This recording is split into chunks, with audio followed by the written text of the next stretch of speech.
Hey everyone, Jeff Dorman, Chief Investment Officer at ARCA, back again with another edition of That's Our Two Satoshis live from Los Angeles, where hopefully the sun comes out soon. For those who don't know, we've been talking about the digital asset markets for almost 6 years now, and been writing about it every week as well. We have a blog called That's Our Two Satoshis. It goes up every Monday on our website, ar.ca/blog, or you can tune in every Tuesday and listen to us talk about it.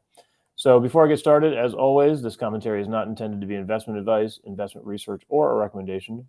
Please consult your investment professional for your own circumstances. So let's talk about the market. Not a really exciting market. The market did fall a little bit last week. I'd say down, call it 5 to 6% on average across the board. We are starting to get a little bit more homogenous price action, which is never great. First 3 months of this year, we had pretty idiosyncratic price actions. We had different sectors, different themes, different tokens going up and down at different times. Really, since call it middle of April, it's been kind of a one-way train, and mostly lower, but not with huge moves, right? Been a little leakage here and there. You've always heard the old adage, sell in May and go away. Maybe it's buy in May and go away. I don't really know which one it is, but it's definitely go away because it's really quiet. Not a lot of news out there. The bid ask is getting wider. Market makers like Jump and Jane Street are exiting the market as you'd expect following the SEC's actions against Binance, where they cited them specifically. And as a result, you got prices kind of going nowhere, which is interesting because, back in equities and fixed income, it's expensive to be short. Usually when it gets quiet around May, June, July, into August, for the most part, you usually grind higher, right? Because it's hard to stay short when there's nothing going on. It's expensive. You've got a pretty high cost to borrow. There's no defined catalyst to stay short. In digital assets, it's the opposite usually, though. When it gets slow, people think that means that we're going lower. And I'm not really sure why that is. Maybe it's just because so much of the digital asset market has been built on hype and excitement and future promise that the opposite is lethargy. And when it gets lethargic out there, people just assume we're going lower. But it's definitely different than other markets that we've traded in the past. But what is interesting is that even though it was slow last week, we started to see some pickup. Trading activity was actually higher last week. Total exchange volumes were up 15% week over week to 525 billion. DEXs, both spot DEXs and derivative DEXs. In fact, the DEX to centralized exchange spot ratio is now 22%, which is an all-time high. And that's pretty meaningful. If you go back to the early part of 2020, that ratio was under 1%, meaning less than 1% 3 years ago of all of the volume trading in digital assets was done on decentralized exchanges. And now 3 years later, it's 23%. It makes sense intuitively. You've had a lot of players in the market leave, both your lenders like Genesis and BlockFi and Celsius, as well as your exchanges, Kraken and Gemini being a lot smaller than what they used to be. FTX is gone, Bittrex is gone, Binance US is gone, Coinbase obviously has its own problems. So it makes sense that you're seeing that ratio flip, but still pretty impressive. So it's sort of a little bit of an ironic twist that there's really only been 4 important blockchain themes to date. There's been Bitcoin, there's been DeFi, there's been stable coins, and there's been NFTs. And really 3 of those 4 have never been more important than they are right now, right? Bitcoin, obviously, with USA 5-year CDS and 1-year CDS going to new wides and the debt ceiling debacle, as well as the regional banking crisis, Bitcoin has never been more important. DeFi, as we just mentioned, 22% of all trades are happening on DeFi. Not to mention that lending is completely dead in centralized players and is all gone on-chain with Aave and Compound and Maker.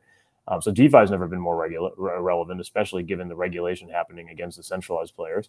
And stablecoins that are not US-based, at least, have never been more relevant, right? I mean, Tether is one of the most profitable companies ever. You continue to see more transactions happening with US dollar stablecoins than what you see with Visa and MasterCard. Not to mention all the other non-US governments out there and countries out there that are seeing hyperinflation and a lack of government trust. I mean, you got 3 of the 4 hot buttons in blockchain, firing on all cylinders, even though price of these tokens is really going nowhere. So we'll see what happens as we get into the later part of May here and then ultimately into the summer. But certainly you have fundamental drivers outpacing price at the moment. So moving on from this week in terms of price action, there really was one major story, and ARCA found itself in the dead center of it this week. Was Aragon. For those who don't know, Aragon has been around since 2017 ICO. The token is ANT, A-N-T. This has been a company that, or a project that is not only one of the more famous and well-known DAOs, but also their entire entity is built upon the idea of empowering more DAOs and building tooling and infrastructure for DAOs. So it was pretty ironic that even though this is the DAO of all DAOs, they made a really weird choice over the last 2 weeks to unilaterally just ignore their own DAO governance votes and to just decide to um, not honor what the DAO voted last year, which was to move all of the assets away from the Aragon Association and into the Aragon DAO, and ultimately to ban and boot out a lot of members of the Discord and the forums, including one of Arca's own analysts, purely because they didn't like the way the conversations were going around how to use the capital. So it was really interesting. And I encourage you guys to actually read the blog here because we do go through step by step exactly what happened. There's a lot of misinformation out there. But the interesting part here is that, first of all, we support Aragon. We love the idea of democratic decision making on chain. It's one of the main reasons that most of us dedicated our lives and our careers to this industry. But on the other hand, there just continues to be frustration when it comes to DAOs. What does it actually mean to be decentralized, to be autonomous? For those older people like myself, you might remember an old Saturday Night Live skit featuring Mike Myers, where he used to host Coffee Talk, and he'd say something like, "Decentralized autonomous organizations are neither decentralized nor autonomous. Talk amongst yourselves." And that's how I feel. These aren't decentralized. They're not autonomous. It's just people making decisions and pretending that they're a DAO. Now, I don't think that's what Aragon is. I think Aragon does mean well. Even mean well, you can certainly make guided mistakes, and I think that's what Aragon did. And fortunately, they are starting to walk it back. But the story still remains that this was a group of individuals that are part of a DAO who made unilateral decisions that pretty much went against every single member of the DAO. If you actually read some of the Aragon tweets and look at some of the comments and quote tweets, this was near universal hatred. Not hatred, hatred's the wrong word. Near universal disagreement with what Aragon was doing. And again, to their credit, they have started to walk it back, and they are still working with us and others to try to solve the problem. But I think it's pretty telling that we have a long way to go before we get DAOs and governance right. I do believe governance has value, but I also believe that it is a token holder's right to hold a company or a project in check. If you are an issuer of a token, regardless of whether you're a DAO or a company, the second that token is issued to the public, you now have a fiduciary responsibility to support their needs, right? These are now your stakeholders, and you are obligated to find a way to create value for them. Now, value can be financial value in the form of a higher token price and or dividends. It can be utility value in the form of the token actually being useful to something like gas prices or some other membership type rights.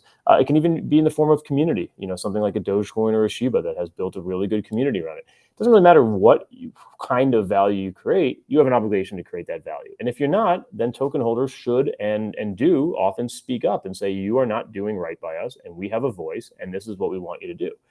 And in this case, that's what we and others are doing with Aragon, is we're saying your token is trading materially below the book value, meaning if you add up all the assets that Aragon has in its treasury, it is almost 2x higher than the market cap of the token. What that tells you, in whether it's traditional finance or in digital assets, if your token is trading that much below, at this, in this case, 50% below the asset value of your treasury, it means the market has completely lost confidence in you as a management team to create any sort of a value using that capital. That either means that you are don't have a plan of how to spend that capital, or you're egregiously misusing that capital for things that don't create any sort of an ROI. Or you, in some cases, not in this case, I'm not accusing Aragon, but in some cases, you're just completely misappropriating the treasury for your own use. Whatever the case may be, this is a form of checks and balances, right? Token holders, shareholders, bondholders, you are a stakeholder, and it is your job as a stakeholder to be the checks and balances, to be the board of directors, to basically hold people accountable for what they're doing. And I hope this serves as a wake-up call to Aragon, and I think it is, because I think they've been responding well since the last week's events.